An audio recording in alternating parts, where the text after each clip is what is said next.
لله الحمد لله وكفى وسلام على عباده الذين اصطفى خصوصا على أفضل رسله وسيد الأنبياء مع الذنوب والخطايا ومع الجود والعطاء صاحب المقام والشفاعة واللواء الذي تنافست الله كان قاب قوسين أو أدنى أوحى إليه ربه ما أوحى محمد المصطفى أحمد المجتبى الذي كان نبيا وعدا بين الدين والماء وعلى آله وأصحابه الكرماء والشرفاء والتابعين لهم بالإحسان إلى يوم الجزاء.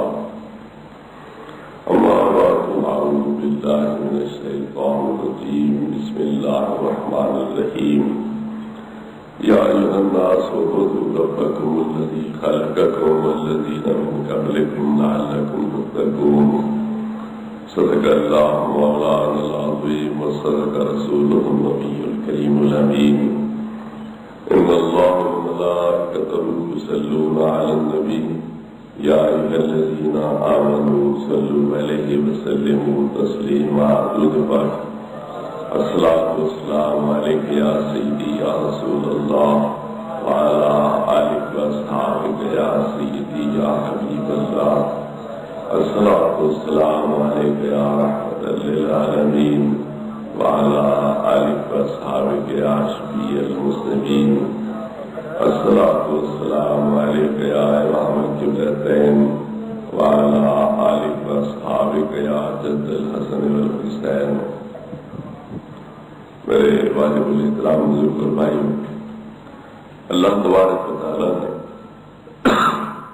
تمام انسانوں کو بغیر کسی تخصیص اور استثناء کے بالعموم یہ خطاب فرمایا کہ اے لوگوں، اے انسانوں، اعبدوا ربکم، اپنے پالنے والے کی عبادت کرو جس نے تمہیں پیدا کیا اور تم سے پہلوں کو پیدا کیا، اور عبادت کرو تو اس نیت و ارادے پر تاکہ تم متقی اور پرہیزگار بن جاؤ.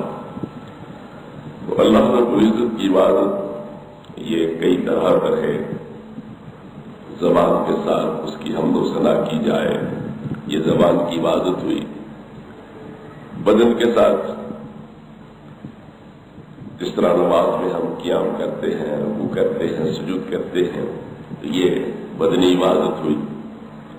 اسی طرح حج کیا جائے، عمرہ کیا جائے، طواف کیے جائیں، صفا مروہ کے درمیان سعی کی جائے، تو یہ بدنی عبادت ہوئی. مالی عبادت ہے، اس طرح زکوٰۃ دی جاتی ہے، صدقہ فطر اور قربانی دی جاتی ہے، عشر دیے جاتے ہیں.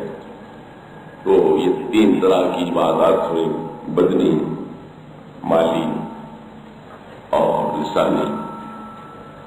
پھر بدنی جو ہے وہ دو قسم ہے.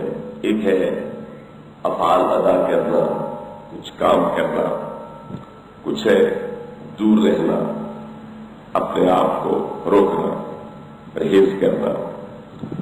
جس طرح روزہ ہے تو کھانے سے، پینے سے، بیوی کے قریب جانے سے آدمی اپنے آپ کو روکے. یہ ترک کے لحاظ سے بدن کی عبادت ہوگی، کچھ افعال کے لحاظ سے بدن کی عبادت ہوگی. تو ہر طرح کی عبادات اللہ رب العزت نے ہمارے لیے لازم و ضروری ٹھہرائے. ایک انسان اللہ رب العزت کے انعامات کا شکریہ ادا کرنے کے لیے یہ افعال ادا کرتا ہے. اور اس میں حکمت اور مصلحت کیا ہے؟ تاکہ انسان کے گناہ دور ہو، وہ پاک اور صاف ہو، اور جب مرے تو اللہ رب العزت کی بارگاہ میں اس حال میں حاضر ہو کہ وہ گناہوں کی میل کچیل سے اور ان کی آرائش اور غلاظت سے پاک اور صاف ہو کر اللہ کی بارگاہ میں پہنچ رہا. سب سے بڑی عبادت جس میں اللہ رب العزت کی تواضع اور اس کے سامنے عز و انکسار کا اظہار ہوتا ہے وہ نماز ہے. اسی لیے نماز کو باقی تمام عبادات پر فوقیت اور فضیلت حاصل ہے. چنانچہ قیامت کے دن سب سے پہلا سوال اگر ہوگا تو نماز کے بارے میں، جو نماز کے بارے میں کامیاب ہو جائے گا تو اسے باقی اعمال میں بھی کامیاب قرار دیا جائے گا، اور جو نماز کے بارے میں فیل ہو جائے گا تو باقی عبادات کے معاملے میں بھی فیل سمجھا جائے گا۔ نماز اللہ رب العزت نے متفرق طور پر اللہ رب العزت نعرہ تکبیر، نعرہ رسالت، نعرہ خلافت، نعرہ حیدری، متفرق طور پر اللہ رب العزت نے نماز کو لازم کیا ہے، مختلف اوقات کے ساتھ اس کا تعلق قائم کیا، جس طرح یہ ارشاد باری ہے ان الصلاۃ کانت علی المؤمنین کتابا موقوتا، نماز ایک ایسا فرض ہے جو وقت کے ساتھ متعلق ہے، تو پانچوں نمازوں کے لیے علیحدہ علیحدہ وقت مقرر کر دیے گئے۔ انسان سو کے اٹھتا ہے، نماز فجر اس پہ لازم ہوئی، کیوں؟ سونا یہ موت کی مانند ہے، تو گویا موت کے بعد دوبارہ اس کو ایک نئی زندگی حاصل ہو گئی، لہذا اس موت کے بعد کی زندگی پر اللہ رب العزت کا شکریہ ادا کرنے کے لیے اس پہ یہ نماز لازم کر دی گئی۔ اسی طرح دن ڈھلے کے بعد اللہ رب العزت نے ظہر کی نماز کو لازم فرمایا، کیوں؟ جس طرح سورج اپنے عروج پر ہے، انسان اپنی جوانی کے لحاظ سے اپنی زندگی کے ایسے مرحلے پر ہوتا ہے جو انتہائی عروج والا ہے، تو جب اس پہ اللہ رب العزت کا انعام کامل ہو جائے تو اس کو چاہیے کہ وہ اللہ رب العزت کا شکریہ ادا کرے۔ اس نسبت کے ساتھ ظہر کی نماز کو لازم کیا گیا کہ تو مالی لحاظ سے، ملازمتوں والے عہدوں کے لحاظ سے، جوانی کے لحاظ سے اپنے عروج کو یاد کر اور اللہ رب العزت کے اس انعام کا شکریہ ادا کر۔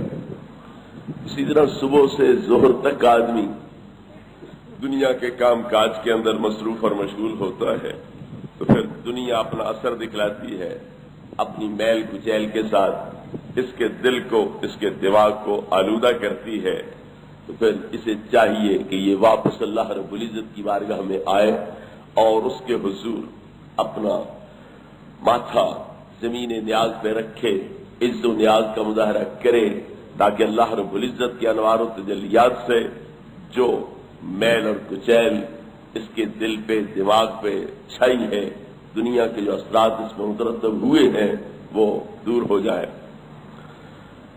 پھر جا کے دنیا کے اندر مشغول ہو، کام کاج کرے، عصر کا وقت آئے تو پھر اللہ رب العزت کی بارگاہ میں حاضر ہو۔ ایک تو سورج کا یہ وقت اسے اپنا انجام یاد دلا رہا ہے کہ جس طرح یہ دوپہر کے بعد اب اس حال پہ پہنچا ہے کہ ابھی چھپنے والا ہے، نہ اس کی وہ دھوپ رہی، نہ اس کی وہ شعائیں رہیں، نہ اس کی وہ شوخیاں رہیں، نہ وہ آب و تاب اور چمک دمک رہی، تو مجھ پر بھی ایک ایسا وقت آنے والا ہے کہ وہ جوانی کے جوش، وہ ہمتیں، وہ طاقتیں، وہ چہرے کی سرخیاں، رعنائیاں، وہ سب کچھ ختم ہونے والا ہے، اور میں بھی اسی طرح بڑھاپے کے عالم میں قبر کے اندر پہنچنے والا ہوں، تو وہ وقت یاد کرتے ہوئے اسے اللہ رب العزت کی بارگاہ میں حاضری دینی چاہیے۔ سورج ڈوب گیا، غروب ہو گیا، اس قدر جہان کو روشن کرنے کے بعد، خود روشن ہونے کے بعد اب وہ صفحہ ہستی سے روپوش ہو چکا ہے، تو انسان کو پھر اپنا وہ وقت یاد کرنا چاہیے جب سب خیش و اقربا سے، دوست احباب سے الگ تھلگ ہو کر وہ قبر کی تنہائی میں اللہ رب العزت کے حضور اپنے اعمال کے لیے پیش ہونے والا ہے، تو اس لیے اس وقت پہ آ کر پھر اللہ رب العزت کی عبادت کرے۔ عشاء کا وقت یہ سونے کا وقت ہے، تو حیات کے بعد موت اس پہ طاری ہونے کی صورت درپیش ہے اسے، لہذا یہ سمجھے کہ میرا زندگی کا آخری لمحہ ہے، پتہ نہیں میں اٹھ سکوں گا یا نہیں اٹھ سکوں گا، دوبارہ پھر مجھے زندگی نصیب ہوگی یا نہیں ہوگی، تو اس کو اپنی موت اور آخری لمحہ سمجھتے ہوئے پھر اللہ رب العزت کی عبادت کر لے اور اس موقع کو غنیمت سمجھ لے، تو اس لیے اللہ رب العزت نے متفرق اوقات کے اندر ان نمازوں کو لازم اور ضروری ٹھہرایا ہے۔ محبوب کریم علیہ الصلوۃ والتسلیم فرماتے ہیں کہ ایک جانور کھیت میں جاتا ہے، برسین کے کھیت میں چرنے لگتا ہے، وہ بڑی حرص کے ساتھ، بڑی جلد بازی کے ساتھ مسلسل چرتا جاتا ہے، کھاتا چلا جاتا ہے، تو وہ چارہ اس کے لیے تباہ کن ثابت ہوگا، اس کا پیٹ پھول جائے گا، ہوا بھر جائے گی۔ یہ آتا اس لیے کہ میں موٹا ہو جاؤں، فرما ہو جاؤں، پیٹ بھر کے آؤں، جان بنا کے آؤں، لیکن غلط طریقے پر کھانے کی وجہ سے یہی چارہ بجائے اس کی تقویت کا موجب بننے کے، اس کی زندگی کے تسلسل کا سبب بننے کے، اس کی ہلاکت کا سبب بن جائے گا، تو اس ہوا کی وجہ سے اس کا پیٹ پھٹ جائے گا، وہ مر جائے گا۔ چھری بھی مشکل پہنچتی ہے، وہ وہیں پہ حرام ہو جاتے ہیں۔ لیکن اگر وہ ہوشیاری سے کام لے، چاوک دستی سے کام لے، مسلسل چرنے کی بجائے تھوڑا سا چرے، جب سمجھے کہ وہ چارہ میرے پیٹ میں بوجھ اور گرانی پیدا کر رہا ہے، تو وہ سورج کی طرف منہ کر کے کھڑا ہو جائے، سورج کی شعائیں ناک کے ذریعے، منہ کے ذریعے اس کے معدے تک پہنچیں گی، اس کے معدے میں حرارت اور گرمی پیدا ہوگی، تو جو کچھ اس نے کھایا ہے وہ پتلا ہو جائے گا اور وہ جلاب کی صورت میں باہر نکل جائے گا، اس کا پیٹ صاف ہو جائے گا، ہوا نہیں بھرے گی، تھوڑی دیر کے بعد پھر چرنے لگ جائے گا، اپنی خوراک پھر اپنے پیٹ میں ذخیرہ کر لے گا۔ پھر اگر سمجھے کہ گرانی پیدا ہو رہی ہے تو پھر سورج کی طرف منہ کر لیتے ہیں جانور۔ اللہ نے ان کو بھی یہ حکمت اور فلسفہ سمجھا رکھا ہوتا ہے، وہ اپنا علاج آپ کر لیتے ہیں کہ سورج کی شعاؤں کو اپنے پیٹ میں پہنچایا اور اپنے معدے میں جو کچھ ہے اسے گال لیا اور اپنے معدے کو صاف کر لیا۔ تو جس طرح ایک جانور کی تباہی کا موجب کیا ہے کہ اس چارے والے کھیت میں، برسین میں مسلسل چرتا چلا جائے اور سورج کی طرف منہ نہ کرے، اس کی شعاعیں اپنے معدے کی طرف نہ لے جائے، تو وہی چارہ بجائے اس کے بدن کی تقویت کا سبب بننے کے اس کی ہلاکت اور تباہی کا سبب ہے۔ اور جب بار بار سورج کی طرف منہ کر کے اس کی شعاعوں کو اندر اکٹھا کر کے اپنے معدے کے اندر جو کچھ ہے اسے گال کے ہضم کرے یا جلاب کی صورت میں باہر کر دے، تو جان بھی بچا لے گا، موٹا ہو کے بھی آئے گا، طاقت اور توانائی بھی حاصل کر کے آئے گا۔ تو اسی طرح دنیا ایک کھیتی ہے، انسان اس کے اندر کھانا پینے والا ہے، چرنے والا ہے۔ اگر یہ کبھی بھی اللہ رب العزت کی آفتاب حقیقت کی طرف متوجہ نہیں ہوتا تو یہ دنیا اس کی تباہی اور ہلاکت کا موجب بن جائے گی۔ اگر یہ تھوڑا سا دنیا میں مشغول ہو اور اس کو ذخیرہ کرے، جمع کرے، پھر اللہ رب العزت کی طرف متوجہ ہو جائے اور آفتاب حقیقت کے جلوے اس کے دل دماغ کو صاف کر دیں، وہ گرانی اور بوجھ یا ہوا اور بڑائی اور تکبر اور غرور جو دولت دنیا کے جمع ہونے کی وجہ سے اس کے دل دماغ میں پیدا ہونے لگے، وہ اللہ رب العزت کی بارگاہ میں جب ناک ماتھا رگڑے گا تو وہ ہوا نکل جائے گی، غرور ختم ہو جائے گا، تکبر دور ہو جائے گا، اور نتیجہ کیا نکلے گا؟ یہ دنیا کی ہلاکتوں سے بھی محفوظ رہے گا اور اپنے دراجات کے لحاظ سے بھی ترقی پا جائے گا۔ میرے بزرگوں اور بھائیوں،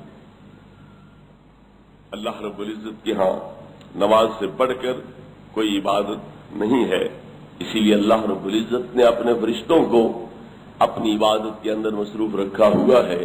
کوئی قیام میں ہے تو روز اول سے آج تک اور قیامت تک قیام میں رہے گا، کوئی رکوع میں ہے تو ابتدا سے انتہا تک رکوع میں رہے گا، کوئی سجدے میں ہے تو سجدے میں رہے گا۔ تو اس طرح پر وہ اللہ رب العزت کے حضور عبادات کے اندر مصروف اور مشغول ہے، اور اللہ رب العزت نے انسان کو وہی تمام عبادات اپنے اندر جمع کر لینے کا حکم دیا ہے تاکہ یہ انسان مٹی کا پتلا ہونے کے باوجود اپنی صفات کو ملکوتی حالت میں تبدیل کر لے، فرشتوں کے حال میں تبدیل کر لے، اور جس طرح وہ نورانی مخلوق ہے یہ بھی اپنے آپ کو نورانی مخلوق بنا لے۔ نبی کریم علیہ الصلوۃ والتسلیم ارشاد فرماتے ہیں کہ مجھے یہ بتلاؤ میرے صحابہ کہ اگر کسی کے دروازے پر گھر کے باہر سامنے ایک نہر بہ رہی ہو صاف ستھرے پانی کی، اور وہ 5 مرتبہ دن میں اس کے اندر غوطے لگائے، تو کیا اس کے بدن پر کوئی میل کچیل رہ جائے؟ لو ان بباب احدکم نہرا یغتسل فیہ کل یوم 5 مرات هل یبقی من درنہ شیء، کسی کے گھر کے دروازے کے سامنے صاف ستھرے پانی کی نہر بہ رہی ہو اور وہ دن میں 5 مرتبہ اس کے اندر غسل کرے، اس کے بدن پر کوئی میل رہ جائے گی؟ صحابہ نے عرض کیا یا رسول اللہ نہیں، کیسے میل رہ سکتی ہے جبکہ وہ 5 مرتبہ غسل کر رہا ہے؟ تو نبی کریم علیہ الصلوۃ والتسلیم نے فرمایا فذالک مثل الصلوات الخمس، یہ جو 5 نمازیں ہیں ان کی مثال بھی یوں ہی سمجھو، یہ 5 مرتبہ اللہ رب العزت کی رحمت میں داخل ہو کر اور اس کے دریا میں غسل کر کے انسان اپنے گناہوں کی میل کچیل سے اپنے آپ کو پاک اور صاف کر لیتا ہے۔ محبوب کریم علیہ الصلوۃ والتسلیم فرماتے ہیں کہ صبح سے ظہر تک جو آدمی سے چھوٹے گناہ صغیرے صادر ہوتے ہیں ظہر کی نماز سے وہ معاف ہو جائیں گے، اور ظہر سے عصر تک جو چھوٹے گناہ صغائر صادر ہوتے ہیں وہ عصر کی نماز سے زائل ہو جائیں گے، اور عصر سے شام تک جو گناہ سرزد ہوئے وہ مغرب کی نماز سے زائل ہو گئے، جو اس سے عشاء تک صادر ہوئے وہ عشاء کی نماز سے زائل ہو گئے۔ اسی طرح جو وضو کا پانی ہے تو یہ بھی انسان کے گناہوں کے دھلنے کا موجب بن جاتا ہے۔ بظاہر تو صرف یہ ظاہری میل کچیل دور کرنے کا سبب بنتا ہے، لیکن یاد رکھو اگر نیت خالصہ کے ساتھ بندہ وضو کرتا ہے اور بسم اللہ الرحمن الرحیم پڑھ کے وضو کرتا ہے تو نبی کریم علیہ الصلوۃ والتسلیم فرماتے ہیں کہ اس کے سارے بدن کے گناہ دور ہو جاتے ہیں۔ بسم اللہ نہ پڑھے وضو تو ہو جائے گا، لیکن صرف جو آزاد ہوئے گا ان کے گناہ دور ہوں گے، لیکن بسم اللہ پڑھ کے اگر وضو کرے گا تو یہ غسل کے برابر ہو جائے گا اور سارے بدن کے گناہ اس کے زائل ہو جائیں گے۔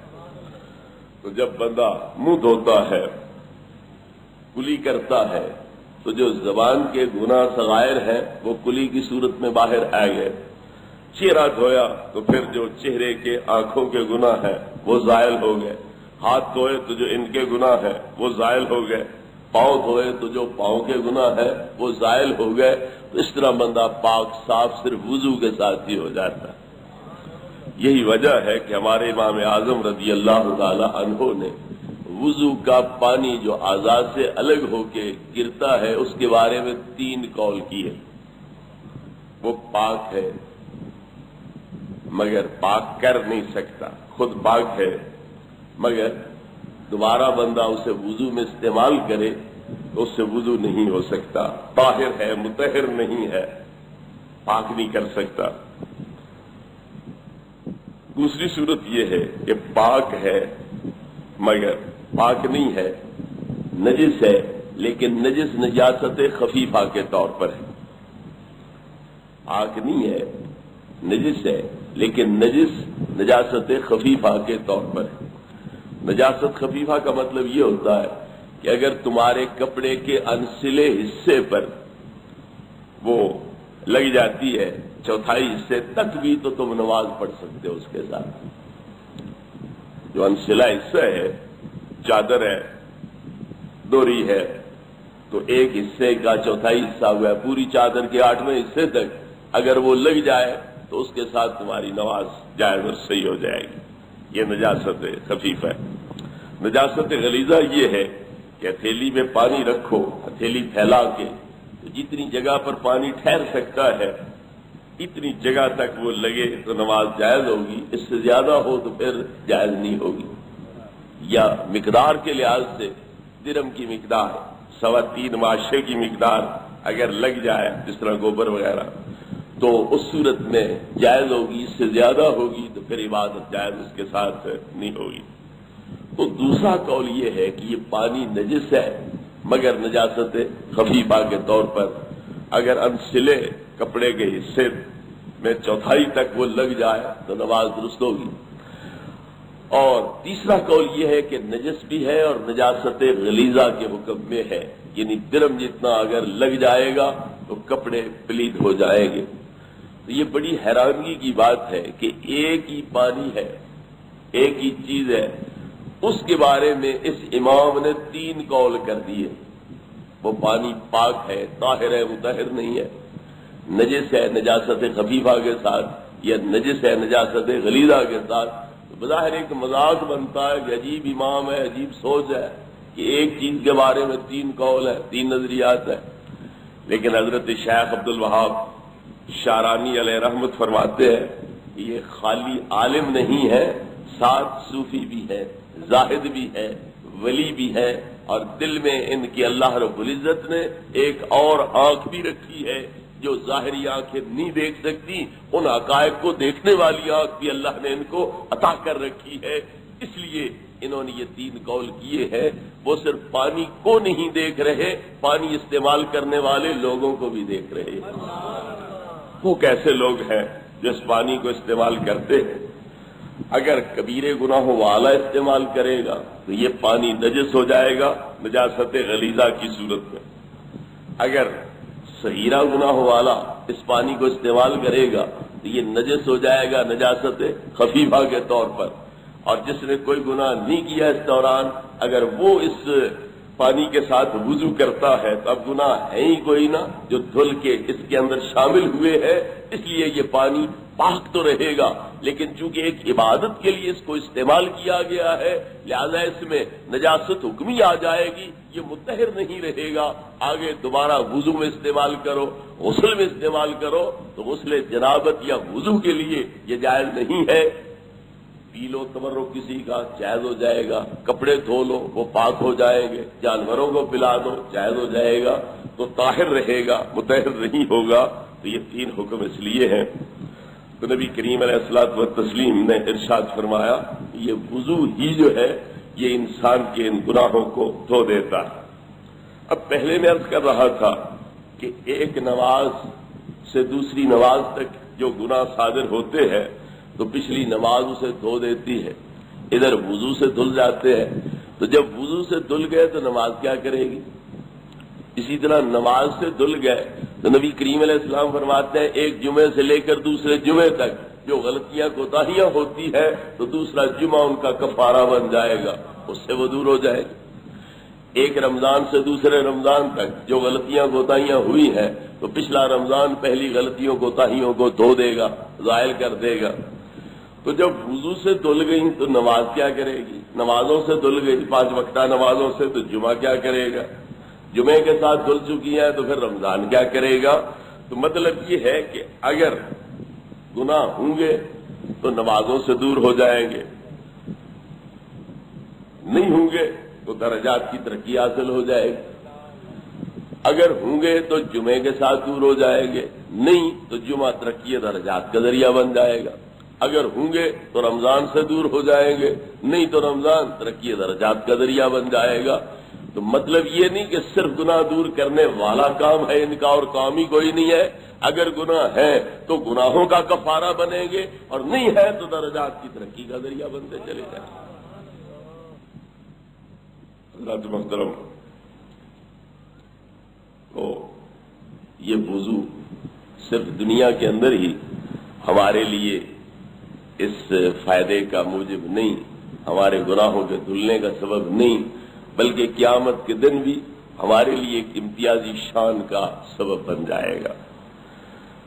نبی کریم علیہ الصلوۃ والتسلیم سے پوچھا گیا یا رسول اللہ آپ قیامت کے دن ہمیں پہچان لو گے؟ آپ نے فرمایا ہاں پہچان لوں گا۔ یا رسول اللہ کیسے پہچانوں گے؟ ایک ہی آدم کی اولاد، چہرے مورے نقش نگار ملتے جلتے ہوں گے، تو آپ ہمیں کس طرح پر پہچانو گے؟ محبوب کریم علیہ الصلوۃ والتسلیم نے فرمایا لکم سیما لیست لغیرکم، تمہاری ایک الگ نشانی ہوگی جو اور کسی میں نہیں ہوگی، اس امتیازی علامت اور امتیازی نشان کے ذریعے میں تمہیں پہچان لوں گا۔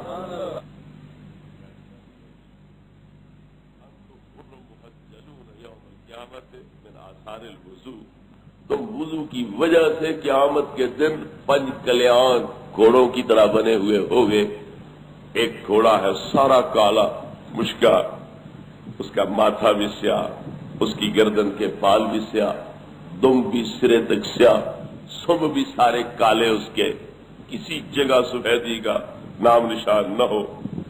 ایک آدمی کے گھوڑے اس قسم کے ہوں، دوسرے آدمی کے گھوڑے باقی تو کالے ہوں، ماتھا سفید ہو، چاروں پاؤں اس کے سفید ہوں، وہ اکٹھے چراگاہ میں چل رہے ہوں.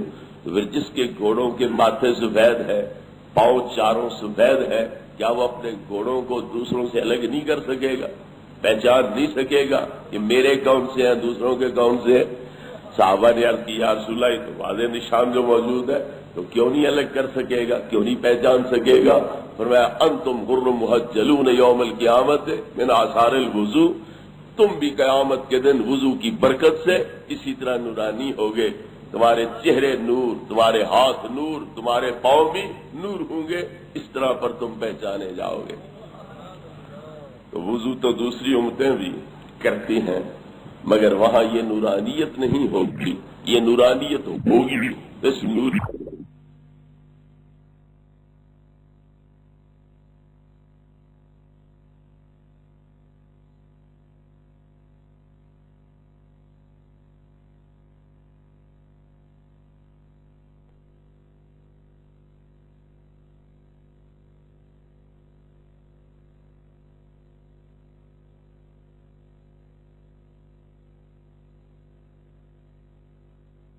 برکت ہے کہ عمل ایک جیسا ہے، لیکن وہاں یہ نورانیت والے اسلام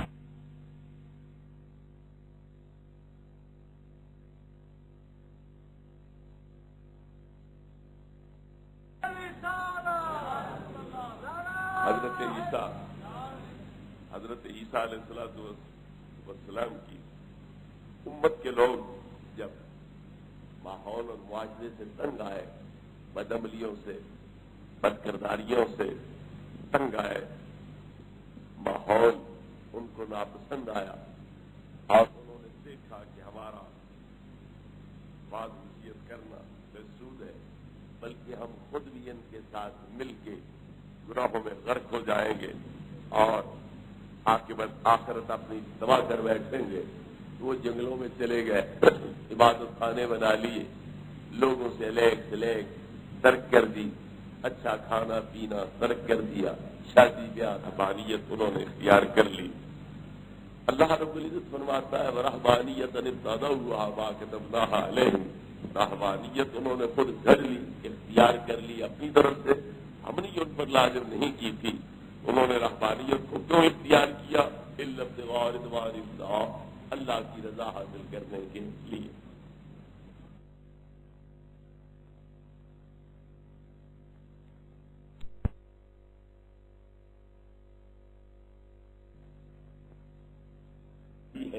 نہ نبھانے پر کی جا رہی ہے، تو پتہ چلا کہ ایک کام بدعتی کیوں نہ ہو لیکن فی نفس سے ہی اچھا ہو تو پھر شروع کر کے اسے نبھانا چاہیے. اس کا شروع کرنا قابل مذمت نہیں ہوگا، بلکہ شروع کر کے اسے نبھانا نہ، یہ قابل مذمت ہو جائے. جس طرح ان لوگوں نے رہبانیت کو شروع کیا لیکن پھر اسے نبھایا نہ، اسے برائیوں کے لیے آڑ بنا لیا، تو اللہ نے ان کی مذمت فرمائی. تو جنہوں نے اس کو نبھایا اور اس کے تقاضوں کو پورا کیا، نفس کشی کی، اپنی برائیوں سے دور رہے اور ہر لمحہ اپنی زندگی کا اللہ کی یاد میں بسر کیا، اللہ رب العزت نے ان کو اپنی ولایت کے لیے اور محبوبیت کے لیے منتخب فرما لیا.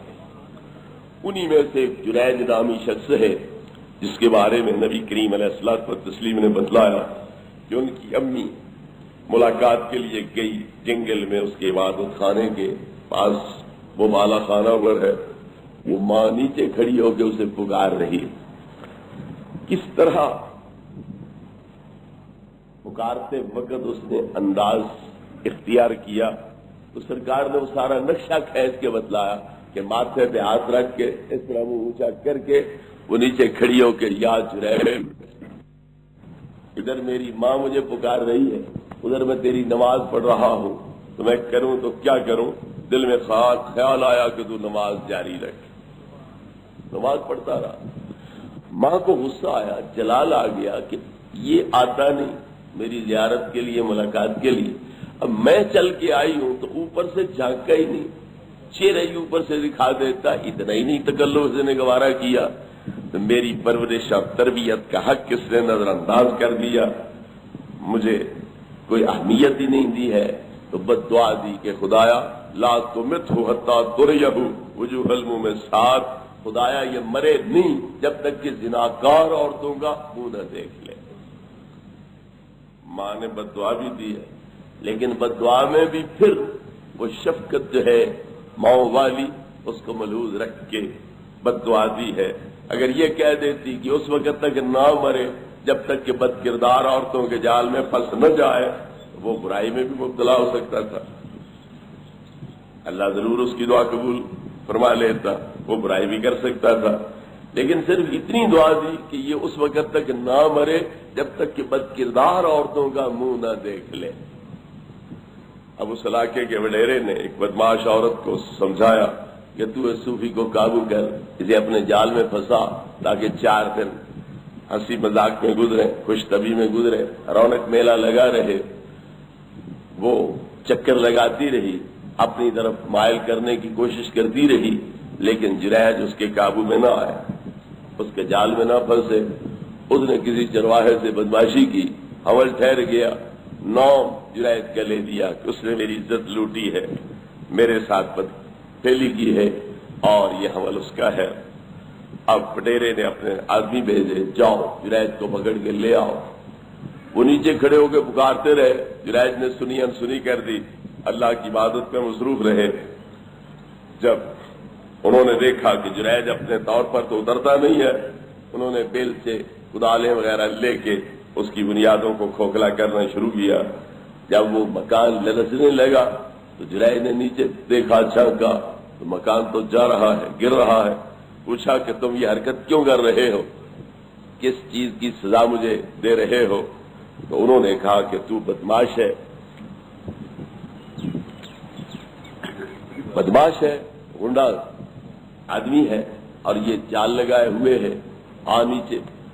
تو جریج سوچ میں پڑ گئے کہ اللہ رب العزت کے حضور اتنا اندھیر تو نہیں ہو سکتا کہ بغیر گناہ کے کسی کو ذلیل کیا جائے، اور گناہ میرا ہے کوئی نہ، تو یہ ذلت اور خواری مجھے کیوں دیکھنی پڑ رہی ہے.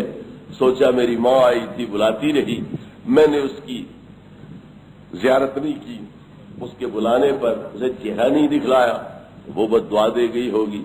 تو نیچے اتر آئے، انہوں نے کہا مجھے جانے دو، اپنی امی کی خدمت میں حاضری دوں، پھر میں تمہارے پاس آ کے تمہاری تسلی کرا دوں گا. چنانچہ اپنی امی کے قدموں پہ جا گرے، اس سے معافی مانگی کہ تو نے بد دعا دی ہے، میں پھنس گیا ہوں، مہربانی کر راضی ہو جا، تو راضی ہو گئی تو ان سے میں خود نمٹ لوں گا. چنانچہ امی راضی ہو گئی. اب وہ آئے، وضو کیا، 2 رکعت نفل پڑھے اور کہا ان آدمیوں کو جو آپ کو ملزم سمجھتے تھے کہ لے آؤ اس عورت کو، کہاں ہے. عورت بدماش تھی، بے حیا تھی، وہ سامنے آ گئی مجمع عام کے اندر. آپ نے اس کے پیٹ میں جو بچہ تھا اس کی طرف اشارہ کر کے فرمایا، یا بابوس من ابوک، اے پیٹ والے بول کے بتلا تو کس کے نطفے سے پیدا ہوا. پیٹ کے اندر ہے، حالانکہ بچہ پیدا بھی ہو جائے تو پھر بھی عرصے تک اسے کوئی ہوش آواز نہیں رہتے، کوئی عقل شعور سمجھ سوجھ بوجھ اس میں نہیں ہوتی. لیکن ایک ولی ہے، اس کو اللہ نے یہ پاور دے رکھی ہے، اتنی طاقت عطا کر دی ہے، وہ پیٹ کے اندر موجود بچے کو اپنی برات کے لیے بولنے کی طاقت دے رہا ہے، قوت گویائی اس کے اندر پیدا کر رہا ہے. تو پوچھا، اے بابوس، اے جنین، پیٹ میں چھپے بیٹے، بتلا تو کس کے نطفے سے ہے. اس نے اندر سے آواز دی کہ میں تو چرواہے کے نطفے سے ہوں، میں تیرے نطفے سے نہیں. کون کس کے نطفے سے ہے نہیں ہے یہ غیب کا معاملہ ہے، لوگ نبیوں کو بھی نہیں مانتے. چاہے کہ وہ چھوٹا بچہ سمجھے کہ میں کس کے نطفے سے ہوں، کس کے نطفے سے نہیں ہوں. مگر ایک ولی ہے، وہ خود بھی جانتے ہیں کون حلالی ہے کون حرامی ہے، اور وہ جس کو چاہے اس سے یہ بیان دلوا بھی سکتے ہیں کہ میں حلالی ہوں یا حرامی ہوں اور کس کے نطفے سے پیدا ہونے والا ہوں، ولی اس سے یہ بیان بھی دلوا سکتے ہیں۔ میرے بزرگ اور بھائیوں، حضرت جریج نے توجہ فرمائی، وہ بچہ ماں کے پیٹ میں ہوتے ہوئے بولتا ہے کہ میں تو چرواہے کے نطفے سے ہوں، میں تمہارے نطفے سے نہیں ہوں۔ یہ بخاری مسلم کی روایت ہے۔ دوسری کتابوں میں جو روایت ہے وہ یہ ہے کہ آپ نے فرمایا کہ میں نے کہاں تیرے ساتھ برائی کی؟ اس نے کہا فلاں درخت کے نیچے۔ تو آپ نے کہا چلو اسی درخت سے پوچھ لیتے ہیں۔ درخت کے پاس جا کے اس کی ٹہنی پکڑ کے کہا، درخت جس خدا نے تجھے پیدا کیا ہے، میں اس کے نام کا واسطہ دے کے تجھے کہتا ہوں بدلا، کیا میں نے تیرے نیچے اس عورت کے ساتھ بدکاری کی ہے؟ تو اس کی ہر ٹہنی سے، ہر پتھر سے، ہر جو ہے پھول اور پھل، اس سے یہی آواز آئی کہ نہیں، تو نے اس کے ساتھ برائی نہیں کی، اس کے ساتھ چرواہے نے برائی کی۔ تو پاک دامنی ثابت ہو گئی۔ لوگوں نے کہا نبنی لک صومعتک بالذھب، ہم سونے کی اینٹوں سے تمہارا عبادت خانہ بنا دیتے ہیں، تم واقعی نیک ہو، پاک ہو، متقی پرہیزگار ہو، بے گناہ ہو، ہم سے غلطی ہوئی، ہم نے تمہارے ساتھ زیادتی کی ہے، ہم سونے کا تجھے عبادت خانہ بنا دیتے ہیں۔ انہوں نے کہا نہیں، وہی مٹی کا مجھے مکمل مرمت کر دو، میرے لیے وہی کافی ہے، مجھے تمہارے سونے کی ضرورت نہیں۔ بات سے بات نکلتی ہے تو پھر یہ بھی سوچنا چاہیے کہ نبی کریم علیہ الصلوۃ والتسلیم نے یہ واقعہ بیان کیا، آپ سے پہلے کا تھا، آپ نے دیکھ کے تو نہیں بیان کیا، پہلے کا ہے، بیان کیا ہے تو کسی سے سن کے بیان کیا ہے، کسی کتاب میں پڑھ کے بیان کیا ہے، یا اللہ رب العزت کی تعلیم سے بیان کیا ہے، تو پتہ چلا کہ اللہ رب العزت نے گزرے واقعات بھی اور آنے والے واقعات بھی نبی کریم علیہ السلام کو آپ سکھلا دیے ہیں، بلکہ ایسی آنکھ عطا کر دی ہے کہ ماضی اور مستقبل جس کے سامنے حال بن جاتا ہے، اور اپنی مقدس آنکھ کے ساتھ، نبوت کی آنکھ کے ساتھ آپ مشاہدہ کر کے وہ حقائق بیان کر رہے ہوتے ہیں۔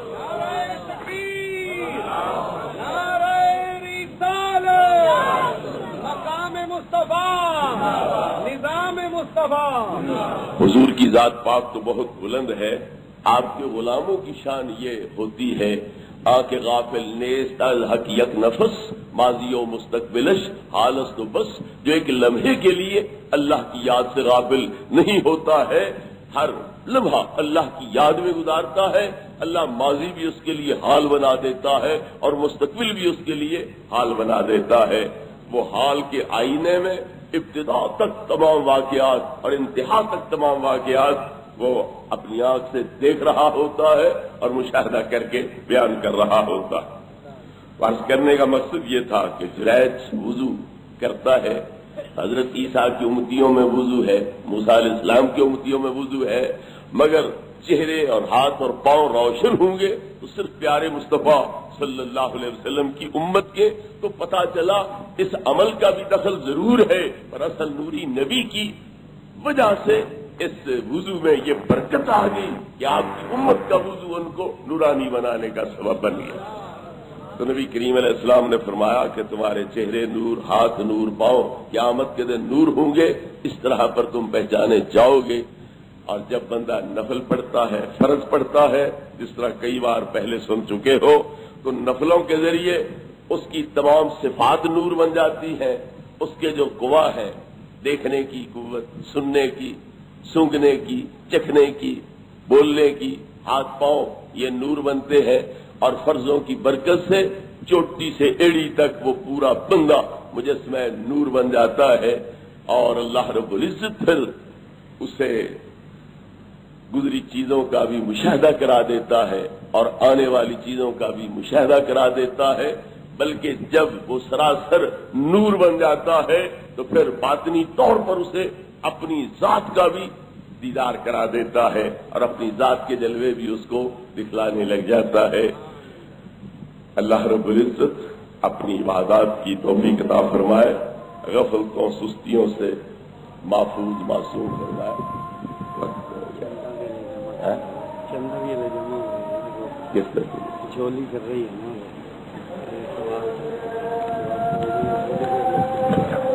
ایک نیدی مولوی کہتا ہے کہ حضور صلی اللہ علیہ وسلم کے 23 سالہ دور نبوت میں کسی صحابی نے حضور کے وسیلہ سے اللہ تعالیٰ سے مانگا ہو، کسی صحیح حدیث سے ثابت کریں۔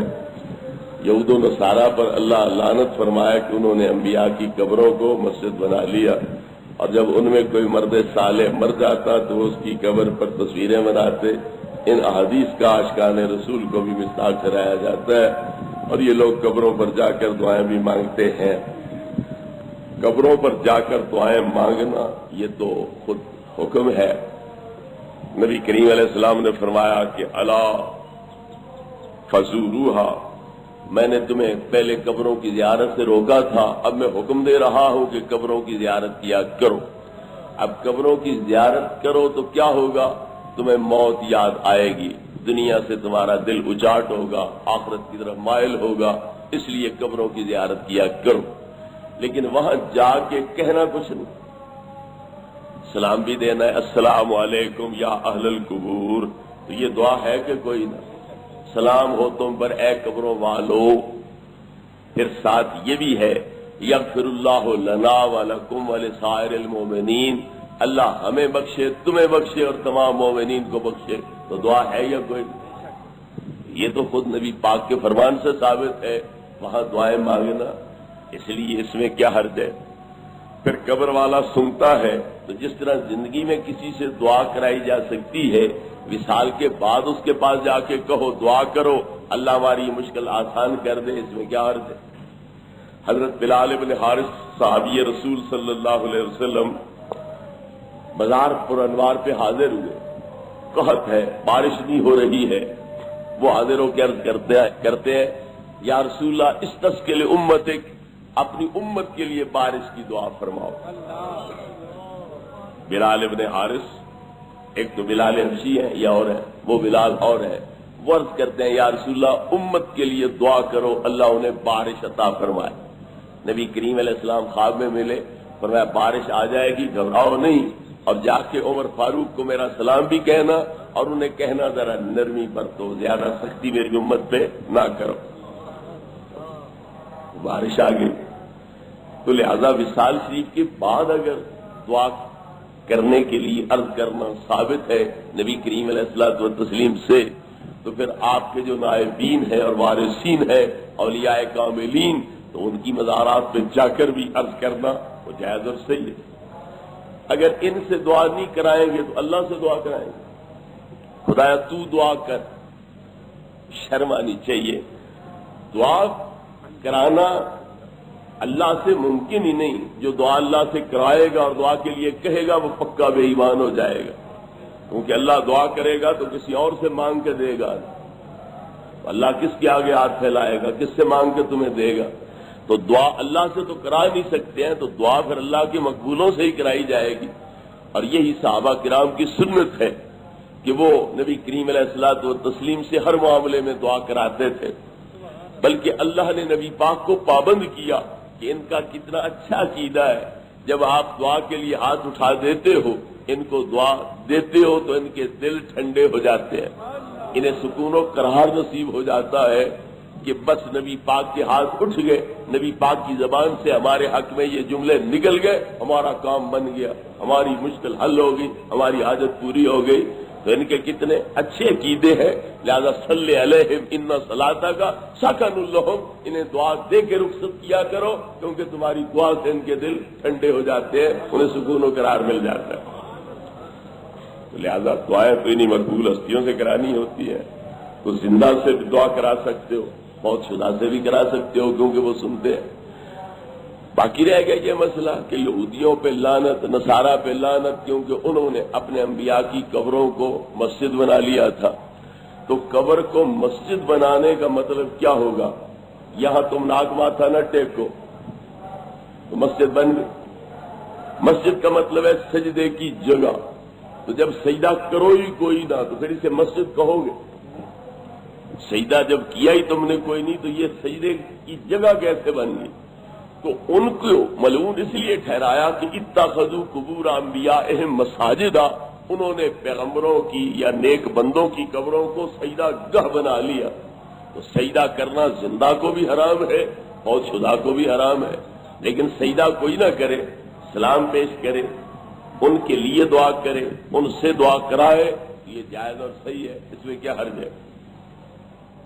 اسی طرح یہ جو پہلا حصہ اس کا ہے کہ حضور صلی اللہ علیہ وسلم سے کسی صحابی نے وسیلہ نہیں مانگا، یہ بھی جہالت اور حماقت ہے، کیونکہ نبی کریم علیہ الصلوۃ والتسلیم نے خود ایک صحابی کو سکھلایا کہ میرے وسیلے سے تو دعا کر۔ اندھا ہے، نابینا ہے، ٹھوکریں لگتی ہیں، زخمی ہوتا ہے، پریشانی لاحق ہوتی ہے، تو وہ عرض کرتا ہے یا رسول اللہ دعا کرو اللہ مجھے آنکھیں عطا کرے۔ آپ نے فرمایا اللہ جس کی آنکھیں لے لے اور وہ صبر کرے اللہ اسے جنت عطا کرتا ہے، تو بھی صبر کر اور جنت لے لے۔ اس نے عرض کیا نہیں حضور دعا فرماؤ اللہ مجھے آنکھیں دے، بڑا تنگ ہوں، بڑا پریشان ہوں۔ نبی کریم علیہ السلام نے فرمایا پھر جا وضو کر، 2 رکعت نفل پڑھ اور یہ دعا کر اللہم انی اسألوک واتوجہ الیک بنبیک محمد نبی رحمت یا محمد انی توجہت بک الی ربی فی حاجتی ہذہ لتقضی لی اللہم فشفعہ فیہ۔ ترجمہ اس کا کیا ہے؟ اے اللہ میں تجھ سے سوال کرتا ہوں اور تیری طرف متوجہ ہوتا ہوں تیرے نبی محمد نبی رحمت کے وسیلہ جلیلہ سے، اے محمد کریم علیہ الصلوۃ والتسلیم میں تمہارے وسیلہ سے اپنے رب کی طرف متوجہ ہوتا ہوں تاکہ میری یہ حاجت اللہ رب العزت پوری فرمائے، لہذا ان کو میرا شفیع بنا اور میری یہ حاجت پوری فرما۔ صحابہ فرماتے ہیں سجدے میں جا رہا تھا تو نابینا تھا، دعا مانگ کے سر اٹھایا تو دونوں آنکھیں اس کی روشن ہو چکی تھی۔ یہ نبی کریم علیہ السلام نے آپ وسیلے کی دعا سکھلائی ہے۔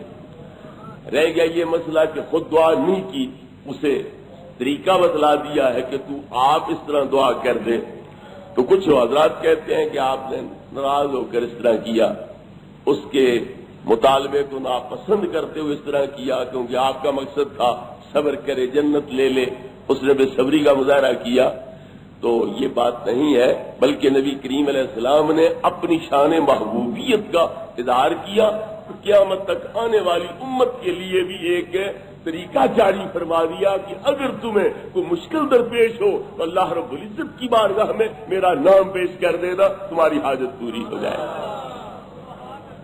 بس تو اسی طرح یہودی اور نصرانی نبی کریم علیہ الصلوۃ والتسلیم کی ذات پاک کا وسیلہ اللہ کے حضور پیش کرتے تھے، جب جنگیں وغیرہ کافروں کے ساتھ لڑتے تو کیا کہتے؟ اللہم انصرنا بنبیک نبی آخر الزمان، اے خدایا اپنے آخر الزمان پیغمبر کے طفیل ہمیں ان کافروں پر فتح عطا فرما، تو اللہ ان کو فتح عطا کر دیتا تھا۔ تو کم از کم یہودیوں سے تو پیچھے نہیں رہنا چاہیے۔ یہودی لوگ بھی ہمارے آقا و مولا کا وسیلہ اللہ کی بارگاہ میں پیش کرتے تھے اور اللہ ان کی حاجتیں پوری کرتا تھا، تو یہودی اس کے قائل تھے، اور یہ منکر ہوں تو یہودیوں سے بھی بدتر ہو گئے۔